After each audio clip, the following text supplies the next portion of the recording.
Hola amigos, ¿qué tal estáis? Imagina que ven ahí viendo vídeos en YouTube, me parece fantástico. Aquí es donde podéis aprender muchas cosas. Ya sabéis que en YouTube hay muchos vídeos, la verdad, tontos, pero que tienen muchas visitas, y luego vídeos didácticos como los que hacemos aquí, donde hablamos única y exclusivamente sobre cerámica. Bueno, pues en esta ocasión, en este vídeo, vamos a hablar sobre todos los componentes, o una gran mayoría de todos los componentes que entran dentro del horno, todos los materiales refractarios que sirven para cocer dentro de un horno de cerámica, tanto para alta como para baja temperatura. Así que bueno, vamos a meter la intro y comenzamos con el vídeo.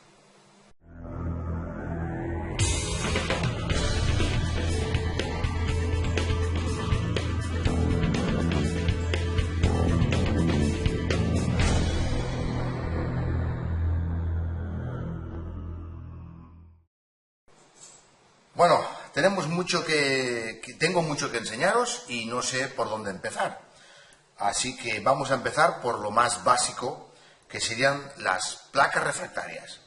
Las placas refractarias son, digamos, los pisos que vamos a colocar dentro de nuestro horno para cocer. No sé si hay unos petardos, pero estamos en la semana fallera. Y bueno, siempre hay petardos por ahí. Bueno, esta es una placa refractaria, concretamente de 2,5 centímetros, que es una medida más o menos estándar, para cargar un horno de cerámica. Como bien sabéis, si el horno es pequeño, con una placa habría suficiente, pero lo ideal es que tengamos placas con las medidas adecuadas para que nos ocupen todo el horno. Este tipo de placa, esta placa refractaria, son placas, normalmente el material que se suele utilizar suele ser de cordierita, ¿vale? Esta placa concretamente es una placa refractaria perforada, que como veis, pues bueno, es una placa normal y corriente, de un espesor de 2,5 centímetros, pero la peculiaridad que tiene es que está perforada, toda perforada. ¿Qué conseguimos con esto? Con esto conseguimos que consuma menos el horno, ¿vale? Ya sabéis que el horno consume por peso y no por volumen.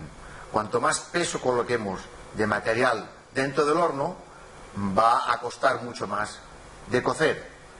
Entonces, una placa refractaria que sea perforada consumirá menos que si es una placa maciza, por ejemplo, como esta. También tengo que deciros que la ventaja que suele tener, digo, porque hay experiencias para todos los gustos.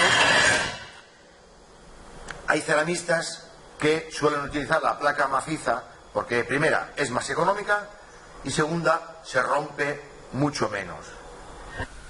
A mí particularmente me gusta más la placa refractaria que esté perforada. Pero bueno, eso va a gusto de cada uno. ¿Se rompen más? Bueno, tal vez, no sé.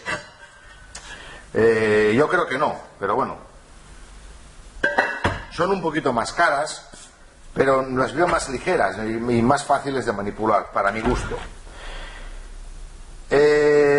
Luego, sobre las placas refractarias, lo que debemos de procurar siempre que pongamos el horno en marcha es asegurarnos que no esté badada, que no tenga una fisura, ¿vale? Para eso la sonamos y comprobamos que no tenga ninguna rotura. En el caso de que la tenga, que en muchas ocasiones suele ocurrir, normalmente las placas no se parten, por el medio, ¿no? Y se queda rota, normalmente. Lo que sí que se hace son un destemplado, es decir, una pequeña grieta, con la cual la placa ya no suena bien, tú sabes que está rota, pero podemos seguir utilizándola. Para ello, yo lo que hago es averiguar dónde tiene la rotura. Normalmente suele ser por el medio aproximadamente, por un lado, pero casi siempre por el medio. Entonces, ¿qué es lo que hago? Cuando voy a cargar un horno, pongo mis piezas y luego compruebo dónde tengo la rotura. ¿vale? En el caso de que yo tuviera la rotura, por ejemplo, aquí en este centro, siempre procuraría colocarle un pilar en esta grieta, ¿vale? Es decir, colocaremos dos pilares, uno a cada lado, pero siempre uno de apoyo. Porque si tenemos más placas, utilizaremos las otras placas, pero en el caso de que tengamos que utilizarla y sepamos que está rota, lo que debemos de hacer es apoyar con un pilar esa grieta. Vamos a perder espacio. Estamos de fallas.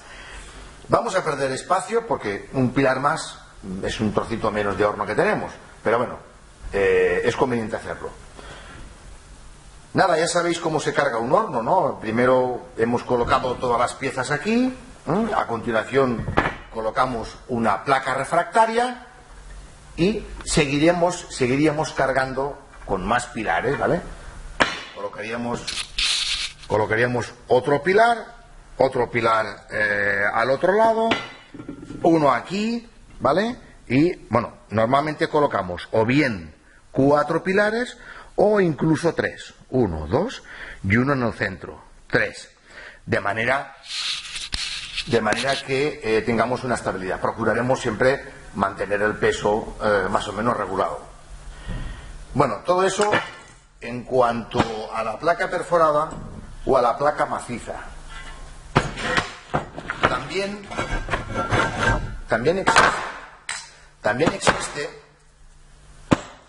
existe otra placa, es esta, la cual es maciza por un lado, es maciza, no está perforada, es lisa por una cara y por la otra es estriada, ¿vale? Es decir, tiene unas estrías. Como podéis observar, la ventaja que tiene, ¿cuál es? Pues bueno, que si colocamos piezas de cerámica encima, procuramos, de esta manera, al tener las estrías, procuramos que la pieza esté un poquito en el aire, muy poco, un par de milímetros, pero está en el aire. Bien, otro tema que quiero tocar sobre el tema de las placas es que hay mucha gente, muchos ceramistas, que las placas las pintan de kaolín, ¿vale? A mí me parece muy bien, yo no lo hago. Yo no lo hago porque a mí no me gusta, ¿vale? A mí no me gusta, pero hay gente que sí que lo hace. En esta ocasión, yo en esta placa refractaria de carborundum, aquí sí que lo hice y tal, y no, la verdad no me gusta, ¿eh? ¿Qué es lo que pasa? Que en muchas ocasiones, si no tenemos controlado el esmalte, si no tenemos controlado, muy controlado el esmalte, puede ocurrir, los falleros no paran, de día y de noche, los truenos, bueno, las tracas. ¿Qué es lo que ocurre? Que podemos tener algún problema con alguna pieza que chorree el esmalte y se pegue sobre la placa. A mí cuando me ocurre esto, lo que cojo es cojo la radial, la máquina con el disco, y friego y lo limpio, ¿vale? Eso es lo que hago normalmente cuando me ha caído un esmalte, como estáis viendo ahora aquí, lo limpio con la radial y ya está. Esta placa concretamente, que es una placa estriada, es una placa que conseguí de un amigo que tenía muchas placas y cerró la fábrica y tal, y me pasó una oferta que no pude rechazar y me quedé sus placas, ¿vale? En este caso, ya os digo, paso la radial, pum, con mucho cuidado, y lo limpiaría con un disco para piedra. Bueno, todo esto en cuanto a placa refractaria. Dentro de la placa refractaria existen las de cordierita, las de mullita, y luego hay una placa que es la placa de carborundum. Esta es la placa de carborundum. Su color es negro, negruzco. Y esta placa concretamente es de un horno que tengo, que es lo suelo utilizar para raku, y por eso es una placa tan pequeñita. Normalmente las placas no son tan delgadas, suelen ser más gruesas y de unos 30 por 30 centímetros, no suelen ser más grandes. Hay también, pero no suelen ser tan grandes. Son muy caras, son tremendamente caras, puede costar más del doble, yo creo que el triple que una placa normal. Para que tengáis una idea, estamos en el año 2017, voy a hablar un poco a ciegas, pero para que tengáis una idea, una placa refractaria puede estar alrededor de 20-25 dólares aproximadamente, unos 18 euros o 20 euros aproximadamente, unos 25 dólares. Si fuera de carborundum costaría muchísimo más. Bueno, yo creo que todo este tema ya lo tenemos claro. Las placas ideales para un horno serían de 2 centímetros o 2 centímetros y medio. Luego existen placas mucho más gruesas, Yo he visto placas hasta de 2 o 3 dedos de grosor. Incluso os voy a enseñar ahora otra que tengo aquí, que utilizaba con un horno muy grande que tenía en otra fábrica. Esta es la placa que os comentaba, es una placa con formato tipo ladrillo, ¿veis? ¿Veis los agujeritos? Es una placa refractaria de gran tamaño, es tipo ladrillo, sería para baja temperatura, es decir, para 1200 grados máximo. Y este tipo de placa las utilizaba en un horno grande que tenía. Con estas placas incluso se puede caminar por encima del horno, ya son para hornos muy grandes, y una vez colocadas las placas podemos caminar por encima para cargar el horno. No es como el horno que normalmente solemos utilizar los artesanos, que son pequeñitos y tipo hobby, ¿no? Entre comillas, porque no es de hobby, nosotros ya hacemos cosas interesantes. Nosotros y vosotros me refiero. Pero para producciones más grandes, con hornos más grandes, se utiliza este tipo de placa. Incluso hay otra placa que no tengo aquí, ahora en el taller no la puedo enseñar, que se llaman viaductos. Estos viaductos son unas piezas tremendas, de unos 4 centímetros de grosor, con unos perfiles verticales, que son unas placas muy especiales para grandes cargas. Normalmente se suele utilizar para la fabricación de ladrillos, para la construcción o para tejas, Entonces cargan unas cantidades importantes de peso encima de este tipo de viaductos, de placas refractarias. Bueno, hemos comentado en varias ocasiones la manera de... me habéis hecho muchas consultas aquí abajo en la caja de comentarios en YouTube. Me habéis hecho muchas consultas preguntándome cómo no se pega un plato, si el esmalte, tal, al ponerlo en la placa. Bueno, existen diferentes formas para evitar que un plato, cuando esté esmaltado, no como este, que no está esmaltado, sino cuando esté esmaltado, si no limpiamos el borde, si lo colocamos en la placa, ya sabéis que se va a pegar.